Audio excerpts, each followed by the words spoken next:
Pets love treats, and I've got a treat for you with a giveaway in this video, so stick around, my pets. So let me get this straight. Houseplants are the new pets, pets are the new children, children are the new Lamborghinis, apparently?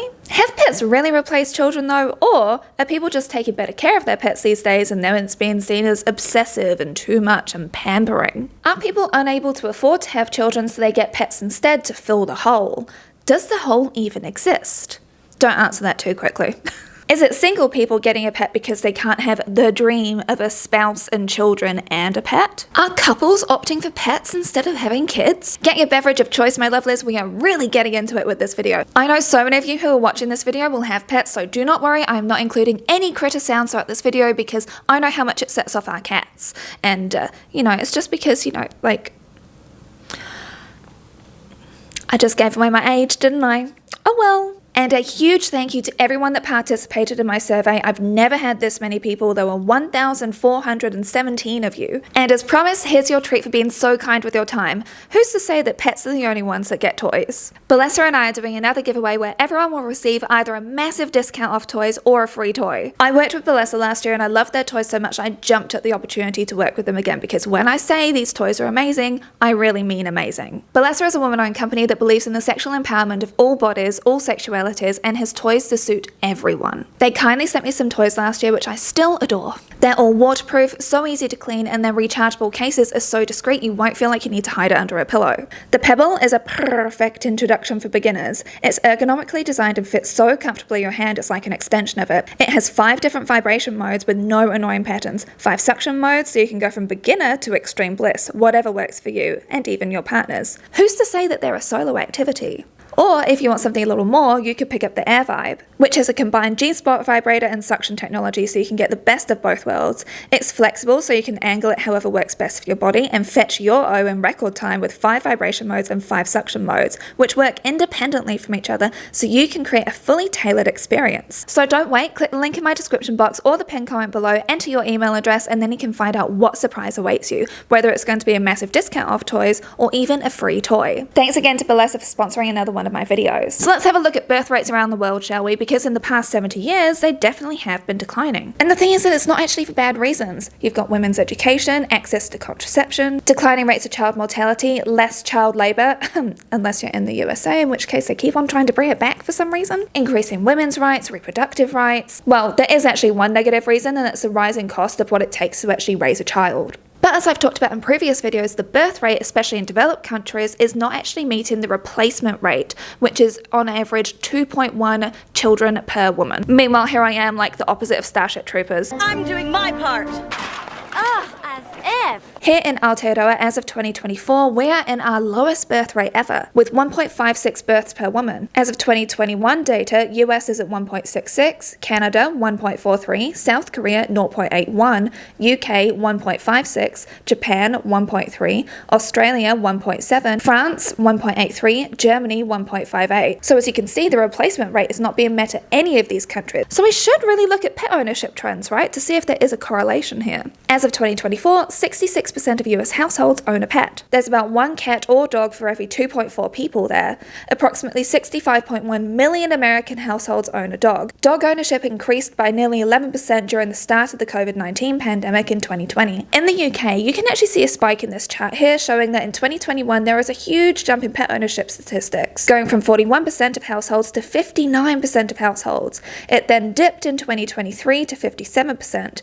36% of households in the UK own a dog, and this data actually just came out this month. In South Korea, 1 out of every 4 people own a pet, with dogs being the most popular. Around 66% of people in Australia own a pet, with the majority of those being dog owners. And again, here in Aotearoa, roughly 4.3 million pets exist, but our entire human population is about 5.2 million, so wow, we're nearly equal. Is this really just pets and not working animals? And so from these stats, I'm sure a bunch of people went straight to, I've got a theory. be. It could be bunnies. So once again, we're left asking, does correlation mean causation? Because people love to cling to the idea that if you're nice to your pet, then that means that you're treating them like your child. And like, everyone wants to have children, right? Like, especially if you're a woman. Like, that's just natural instinct for you. Everyone is meant to want to have children. I love this response from one of you. I never wanted children, but the pressure is still there. Treating my dog like family not only makes both of us happy, but has the bonus effect of irritating anyone who insists I should have a child. Are you a Scorpio too? Because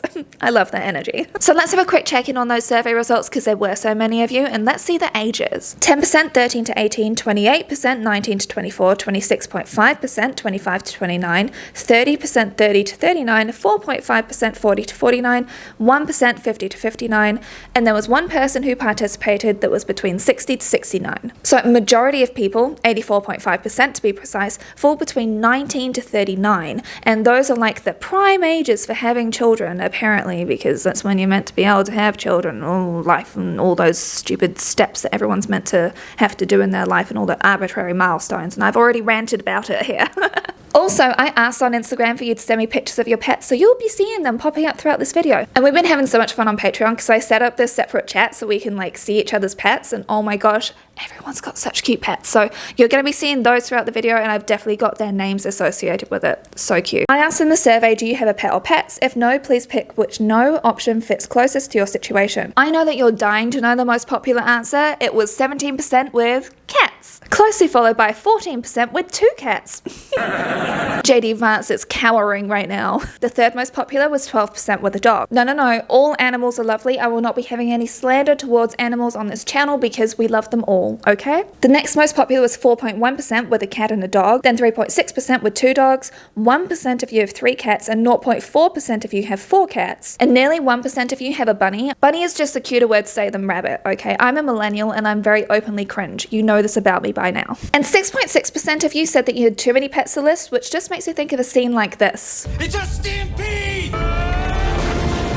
The main reasons for people not having a pet, 13% was not allowed to due to building or rent restrictions or living situation. And where people answered in their free form, they were saying whether it's their partner that doesn't like pets or their family members are allergic or there's something around that sort of line, or because your work life doesn't actually allow for that because, you know, you're away from home too much, you're not there enough during the day. And honestly, I think that's a very mature decision to make because pets do require a lot of care, as we will be getting into later on. But I do have a bit of a bone to pick with landlords who are so pet hating that they don't allow any pets at their properties because you allow children, and children can destroy stuff too. Actually, we've lived with flatmates who definitely have tried to destroy things as well, so I'm just saying. Brandon and I negotiated our butts off to be able to like twist this landlord's arm to let us have cats at our property, but there had to be a clause put in that any damage that the cats did, we had to pay for the damages when we left.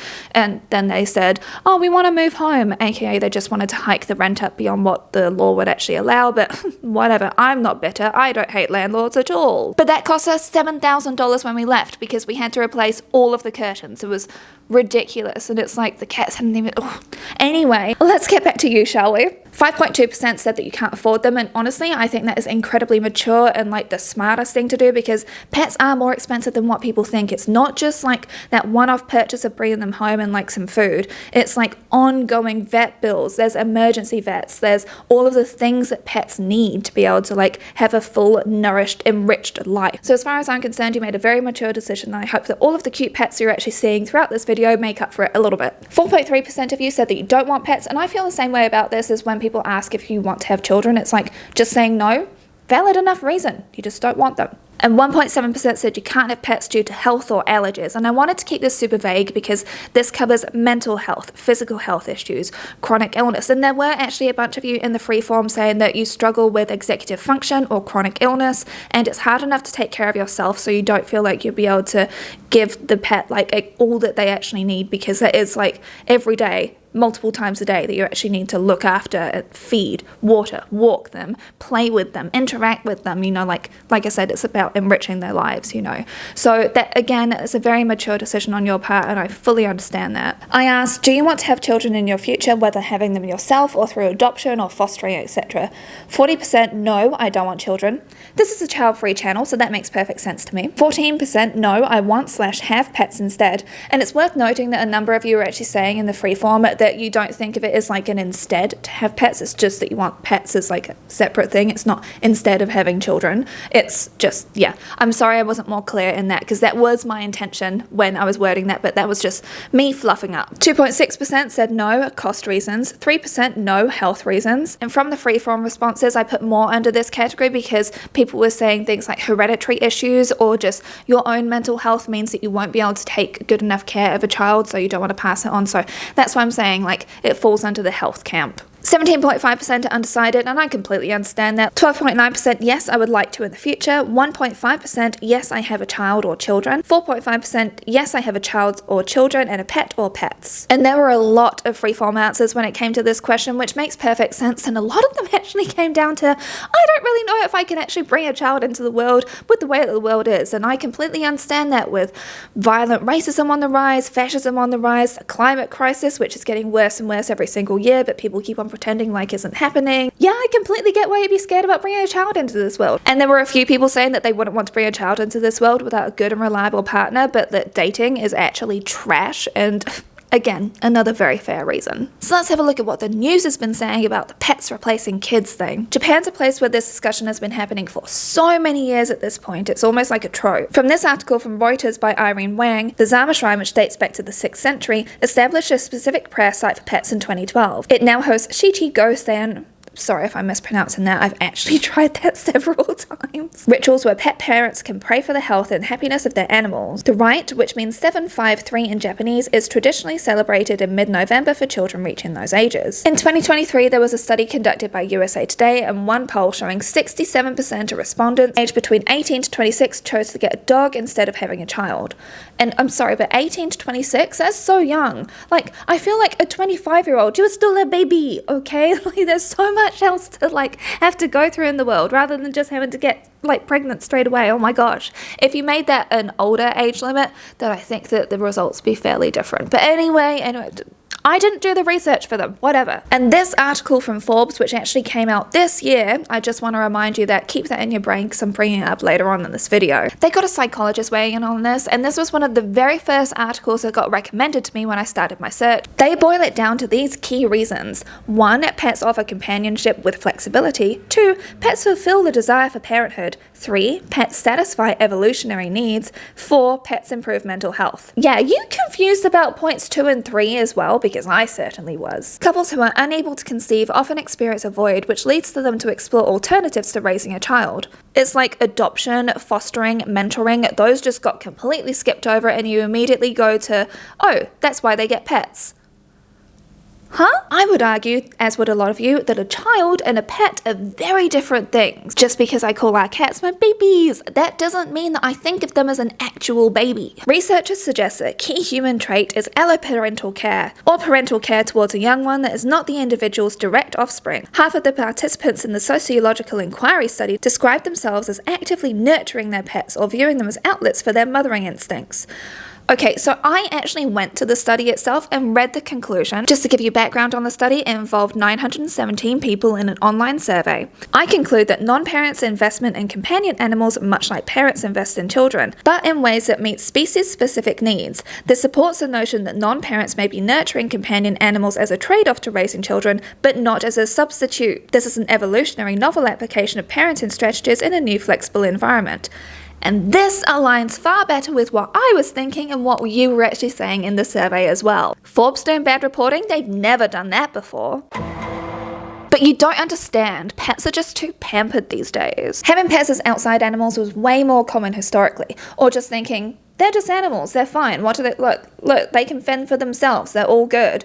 And it's like, I feel like most of us have actually evolved from that, which I personally count as a good thing, and let's get on to another one of your responses. One of my friends treats her pets like this with utmost care. Honestly, I respect that about her, since they really deserve to have good lives. I think it's much better to treat a pet like a child than like an object. The latter actually kind of applies to my family, since my dad got us a dog on a whim without consulting anyone and underestimated the amount of time and attention it would require. And now we're contemplating giving the dog away to people who would actually care about him, since it breaks my heart to see him live in a household that doesn't have a clue what to do with him. So to reiterate, better to spoil a pet than neglect it. How do you feel about people who treat their pets like children and consider them a family member, i.e. they prioritize them in their lives? I need to be home by X time to feed or walk them. They take a day off work to look after them if their pet's really sick, maybe buy a fun outfit for Halloween. They recognize or celebrate their birthday. They talk about them with others. They post about them online, etc. I really wanted to give a range of things that people may consider to be normal all the way to what they may consider to be, you know, millennial cringe. And I'm sorry, but if you're one of the people that doesn't ever accept someone dressing up their animals for Halloween, I don't know if we'd actually get along, because those Jenna Marbles videos are still ones that I go and revisit every single Halloween because I love them so much. It's not your favorite? Was it a good try? This is an important story time, okay? The reason I actually included in that question taking a day off to look after their pet if they're really sick is because I had to do that, okay? We found out that Mannix has a love for latex very much against my will when my flatmate had to sheepishly come up to us and say that Mannix had gone in their bin and eaten a used balloon, I'm gonna say. I can't believe I'm telling thousands of people this story. This kid was maybe a year old. This is disgusting. What are you doing? We looked it up, like if there would be anything dangerous about it, and apparently it can get stuck in their intestines, and in the space of 20 minutes they kind of collapse and it could actually unalive them. So I stayed home from work and I had to watch him all day and wait for him to expel this. He was fine, and you know what? It wasn't the only time he did it. Flatmate even got like a lid for the bin. He still went in there. So in conclusion, yeah, people do sometimes have to take time off for their pets because their pets do really weird and unusual things. You would never expect an animal to want to do that, but then they keep on doing it. Ugh. Welcome to my weird life. 1.2% they're projecting onto their animals. Animals shouldn't be treated like babies. Funnily enough, there were actually pet owners in this category. So there were 9 people that answered that didn't own any pets, and there were 8 people that were pet owners. Found that really interesting. 20.9%, mostly it's fine, but some people are too obsessive in my opinion. 9%, it's a bit cringe or strange, but they're not hurting anyone. 35%, they're just treating their pets as they should, nurturing and caring. 29%, I'm like this, I'd rather give my pets a good life. And from the freeform responses, what people were really having the biggest issues with was people actually treating their pets in ways that aren't actually the best interest for the pets. Think about the birthday parties for animals, you know, it's like, do you really think that an animal would really like to have like a lit candle on top of food coming towards their face? Because no, but we give our cats like their favorite thing, like cat crack. It's like the dine things, like they love that, and that's their little birthday treat. It's like, happy birthday, here's your treat, you know. And so many people kept on bringing up how much they hated animals in outfits. I personally find it really cute sometimes. I mean, obviously, it's just for a short amount of time sometimes, and I definitely have. I just wanted to refer to a friend of mine who actually has a cat with anxiety. So what they have for them is like this thunder jumper that they put on them, and the cat actually asks for this, and it makes them feel so calm. So in the same way where like animals have different needs, just like humans have different needs, you know, people were bringing up about the strollers that animals can go in sometimes, and it's like, we've got invisible illnesses as well. Animals have invisible illnesses. You may not see the fact that they actually struggle to walk long distances, but you know, you still want to take them out and about so they can sniff stuff and whatever.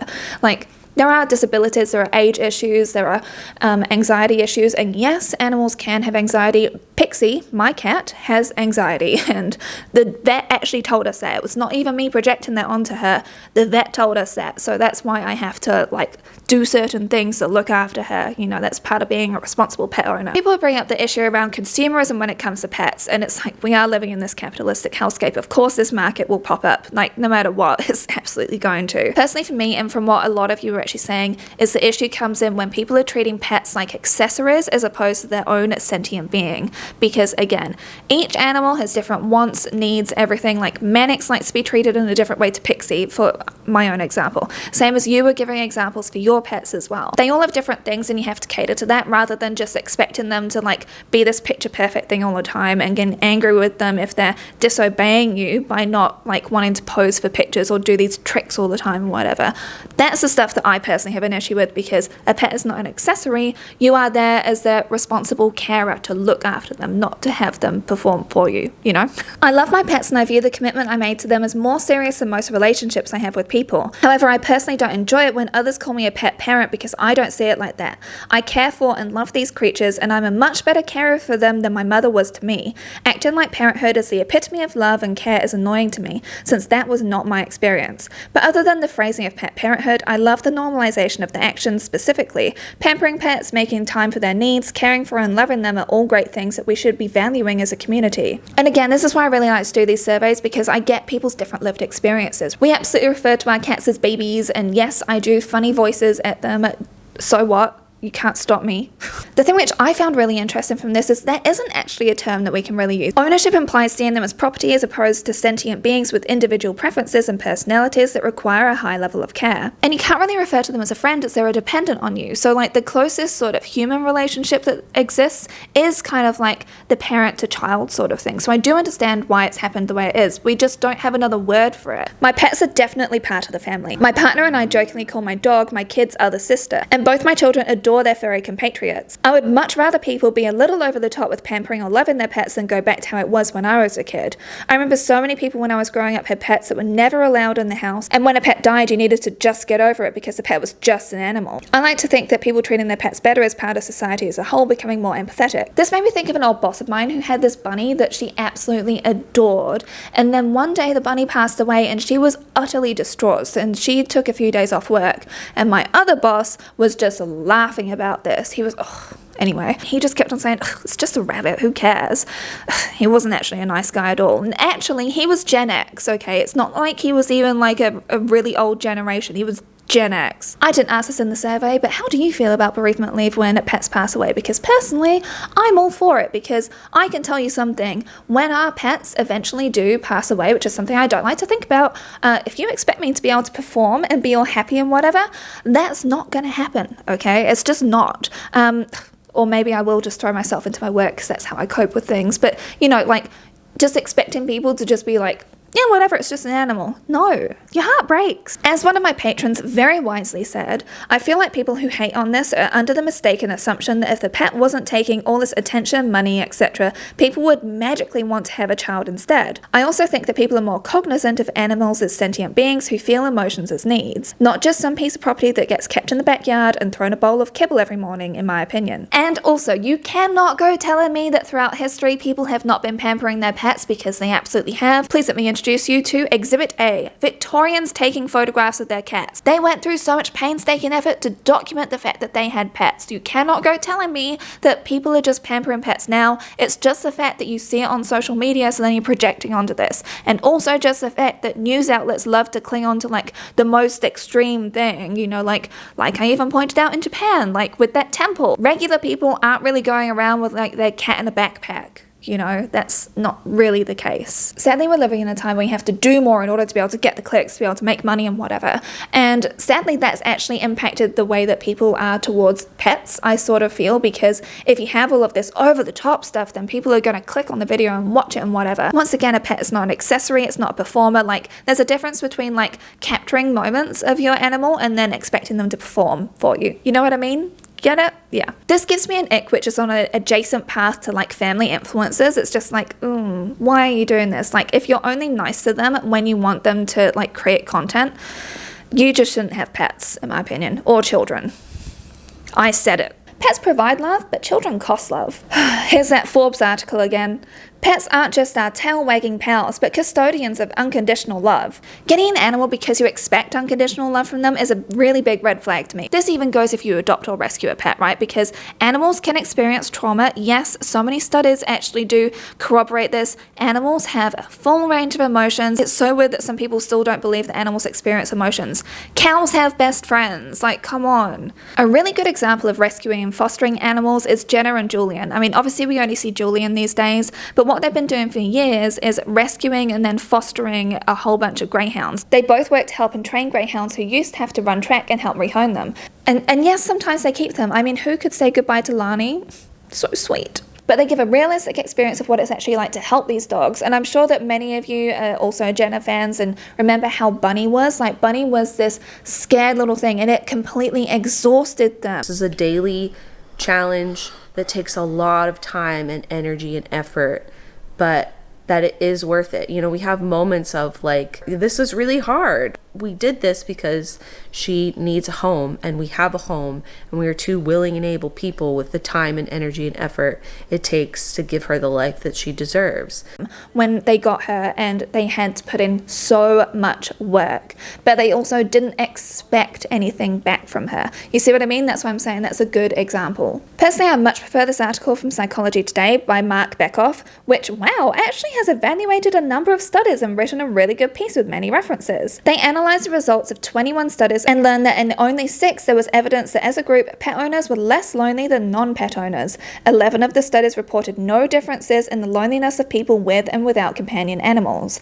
18 of the 13 studies found that as a group there were no differences between the rate of depression between pet owners and non-owners. 5 studies reported that pet owners were more likely to be depressed than non-owners, and only 5 of the 30 studies found that as a group, pet owners suffered less from depression than people who did not live with a companion animal. Basically, that pets are not a cure for loneliness and depression. It's almost like a pet isn't actually addressing the root cause of the issue, which is, I don't know, lack of third spaces, lack of community, all the stuff that I've talked about many times. But anyway, perhaps these studies showed more pet owners were more likely to be depressed because they were depressed to begin with, hence wanting to get a pet to alleviate those symptoms. And maybe people's symptoms of depression are better from having a pet than if they didn't have them, I know that I've heard from people that their pets give them purpose to leave their house, they give them purpose for life, as their pet needs to be looked after. They need food or go for a walk or something. As I've said before, the thing that people really want is community, and the way to actually cure loneliness is to get that involvement in the community. And if more and more people are able to do that, then that will help. But again, I've talked about this so many times, I'm not going to keep going because this video is very long. Do you feel people are opting for pets instead of children as their, quote, easier care?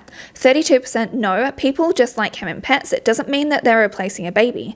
27% kind of, but people are more free to choose not to have kids these days. 25.9% yes, but pets do require care. People often aren't well prepared enough when getting pets. 6.4% yes, the time, energy, money for raising kids is too high these days. 2.8% yes, pets don't require as much emotional energy. And there are a bunch of freeform responses as well, where a lot of you actually wanted to combine all of the above answers. And I fully get that. Personally for me, I fall into the people just like having pets, it doesn't mean that they're replacing a baby category, because really a pet and a child are very different things. There were so many of you actually stressing the fact that people aren't prepared enough when they actually get a pet, and as I've been stressing throughout this entire video, it is a huge responsibility to take on a pet. Just remember those adverts that we used to see of a puppy isn't just for Christmas?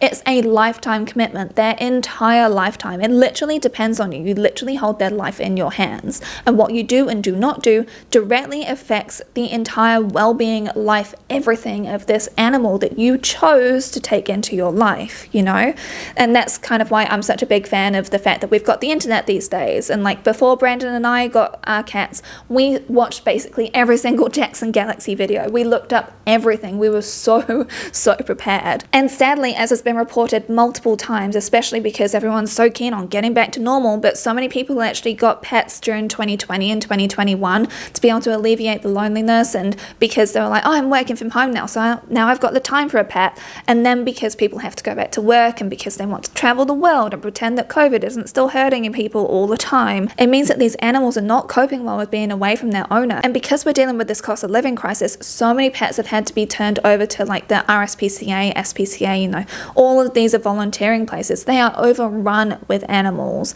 because people can no longer afford to take care of them. And that's what I mean when I say it's a serious, big responsibility when you actually take on a pet. It's not a whim sort of thing to do. The fact that the phrase pandemic puppies even exists makes me so sad. I think most people are not trying to substitute a pet for a human child. Pampering is good. We should do our best to take care of living things that cannot consent not to live with us. I personally call my pets babies, cats and reptiles, and most people I know use similar terms, i.e. fur babies or their kids. Pets should be pampered and loved. They rely solely on the owners for everything, so the owners should do everything in their power to provide a fantastic life for their pets. Using the right thing in the law. You didn't think they were the same, did you? What you're saying is if se magnifique follows the letter of the law, even if it ends up hurting living beings, We're just doing our job? Let's look at the laws that protect animals, and I want to travel to Sweden. And the reason I'm bringing this up is because my brother used to live there and they had a dog there, and there are very strict rules actually in Sweden when it comes to pet ownership. Dogs in Sweden must be walked at least every 6 hours and provided with adequate food, water and living space. It is illegal to tether a dog for more than 1 hour. And to some people, that is going to sound completely unreasonable. I mean, like the way that our life is structured, you're at the office from 8 until 6? How are you meant to get home at like halfway through the day to be able to walk Fido? But this was put into law for the pet's welfare, and maybe the real issue is that the capitalistic hellscape that we're living in is not good for us nor good for the pets to like leave pets alone for so many hours during the day. And the issue is that we have to send to work to be able to like try and afford to live, and you can't actually live close to work because that costs way more than what most people can actually be able to afford. But these are the sorts of things pet owners are considering before adopting, rescuing or buying a pet. And if you have a dog, you know how much they love to go out for a walk. Bitch. Buffy clips are not going to stop, I'm sorry. And they love to go for walks all the time. In fact, they need it. Ultimately, I don't see any harm in it, unless it is damaging your relationships to friends and families, e.g. not participating in events and holidays and using leaving your pets as an excuse. Some people were saying that they think it's weird to not want to travel because like you have to leave your pet, but it's not that simple. And the thing is that you actually have to have time to be able to make arrangements to make sure that the animal is looked after. Say you're gone for a day, so you have to make sure that you've got someone to come and check on them, maybe walk them, feed them, all of that stuff.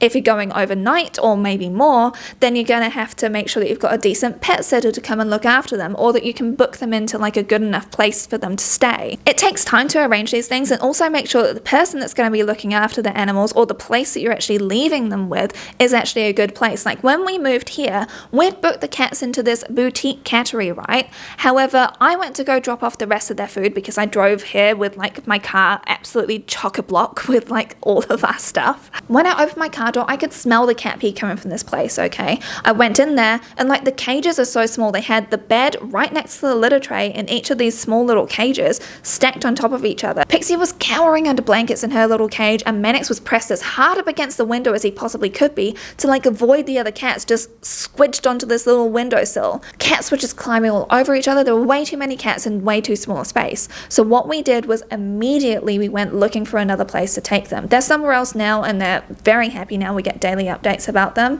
But you see what I mean? It's like you have to make sure that the place you're actually leaving the cats at is actually going to be okay for them. Now we're at the end of this very long video. Let's wrap this all up. Ultimately, I feel like we're more aware of animals' different needs and the fact animals aren't just for service purposes. That's thanks to way more studies which have been done showing animals' various needs and emotions. We've got pet experts, and thankfully the internet is a plethora of free information which is incredibly helpful. People are actually treating their animals as fully sentient beings that they opted to care for and obliged to give them a good life. The days of locking the dog outside to go hide in their doghouse as being the norm is no longer the case. That's considered to be an outlier now, which I'm so grateful for. Pets aren't just a cute little accessory which have to obey and unconditionally love you. They're their own being, and if you choose to take on a pet, it's become more recognized that you need to actually research before getting a pet to see what kind of care they need, if your lifestyle fits with giving them the time, attention, exercise and space that they require, that you can afford the vet bills, that you have the time and patience to train them, and that you won't lose your temper with them if they do something that you don't like. It's a life you actively choose to bring into your home, and so now it's on you to meet those requirements. In my opinion, pet ownership isn't for everyone, just like having kids isn't for everyone, right? Because there is so much time, energy, money, all of the other stuff that goes into it that sometimes I don't think people have really thought through all of the steps of before you actually do that. And that's why I love the fact that people are actually doing more research before just jumping into impulsively doing something. And the thing is, right, that if you do want to interact with animals but you don't feel like you actually have the time, space, energy, money, whatever to be able to actually give them what they need, there are so many options to actually still interact with animals, whether that is volunteering at an animal shelter or pet sitting. Actually, I think that pet sitting would be a great thing for people to do if they are considering getting a pet, so then you can see exactly like what goes into everything. I really feel like what we're seeing now when it comes to all of these news stories that keep on coming out is the fact that late stage capitalism has created this hellscape, and so they're just trying to find anything else to blame as opposed to just addressing the root cause, which is the fact that the way that we are forced to live these days in order to be able to survive is not sustainable. It does not provide an environment where people feel safe to be able to bring life into this world in a lot of cases, or because they can't even afford it, they don't have the time for it. Like, people are struggling to have the time for their pets, let alone a child, which requires so much more. So I personally think, same as some of you were saying, is that news sources are just trying to cling on to anything else that they can to say it's that thing. It's millennials spoiling their pets. They're the problem. And wouldn't you know it, it's actually typically women that like to spoil our pets. Oh, wow, fancy. Actually, on that, I'll just let you know, it wasn't me that wanted the cats, it was Brandon. I know. I had pets growing up and I didn't want to have to go through that grief, and I know that they were a lot of work, and so I said to Brandon all those years ago, if you really want to get cats, you are going to be the one that has to clean their litter tray. The cat's nearly 9 years old and he's the only one to clean the litter tray. But we both absolutely love our cats, and I really miss them because they're still at the cattery. People, except for in certain places in the US, are no longer forced into parenthood these days, so it means that they actually have the choice and the ability to make the right decisions for them and also for the children as well. And the thing is that the things that you're actually offering the kids and the parents, it's not that great an offer, so why would people actually want to have kids? And you know what, this actually comes up in All the Single Ladies by Rebecca Traister. Do you know the number one thing which actually gets people to have children? Benefits, as in you make sure that they've got free childcare, make sure that they've got support. As in, yes, people get money from the government, you get childcare for free, you get all of this good stuff to be able to actually raise a child in a loving, happy home that isn't stressed because they don't have enough space, money, safety, all of that other stuff. That is the number one thing, is money. And yet what's the thing that keeps on being taken away is all of these support systems. You wonder why people don't want to have kids? It's not because they're replacing them with pets, it's because you're creating an unhospitable environment. Look at me on my high horse. And also, I know that this question's going to come up because I know that you know that I am vegan, and so is Brandon as well. You're like, how can you have pets if you're a vegan? Our cats are 9 years old and we've been vegan for 8 years. Yes, there is a direct correlation there because they were actually part of the reason which inspired me to actually look into veganism to begin with, because I couldn't imagine any pain happening to these two little innocent cherubs we absolutely adored. And then that led us down like researching all of this stuff, and that was when we found out about the terribleness that happens in breeding and all of that. So we will never ever go to a breeder ever again. We're only ever going to rescue after this point. But as we are pet owners, it's our responsibility to give the cats the best life that we actually can give them. We, as in Brandon and me, can thrive without any animal products in our diet or lifestyle or anything, but the cats, they have to have it because they just have to. Actually, if you did watch all the way to the end, please leave your favorite pet emoji if you have a pet or a pet that you would like, or just, I don't know, whatever emoji you feel like today, because it'll be really fun to see like the people that have too many pets to list. I want to see the emojis of all the pets that you have. I'm just so curious. When you said that, I'm just imagining like Jumanji like madness going on. And if you hate animals and you hate watch this entire thing, thank you for giving me your money, because that means that my cats will have a better life. And a big thanks again to Bellessa for sponsoring this video. I hope that you all enjoy your toys. Don't forget to click the link in my description box to enter the giveaway below. And an extra special thanks to all of my patrons, especially my Trash Panda enablers. You know who you are, and I'm gonna say your name because you deserve it. Birgit, Kerry Quake, Laura, Mila Gautier, Stella Sapiente, Tim Long, Tonya Beignet, Trailmix305, and Violet. I hope you all have a lovely rest of your week, and I'll see you again next time. And yes, there's going to be another survey because I love doing these and I love reading your responses, and I think this helps to foster these really useful conversations.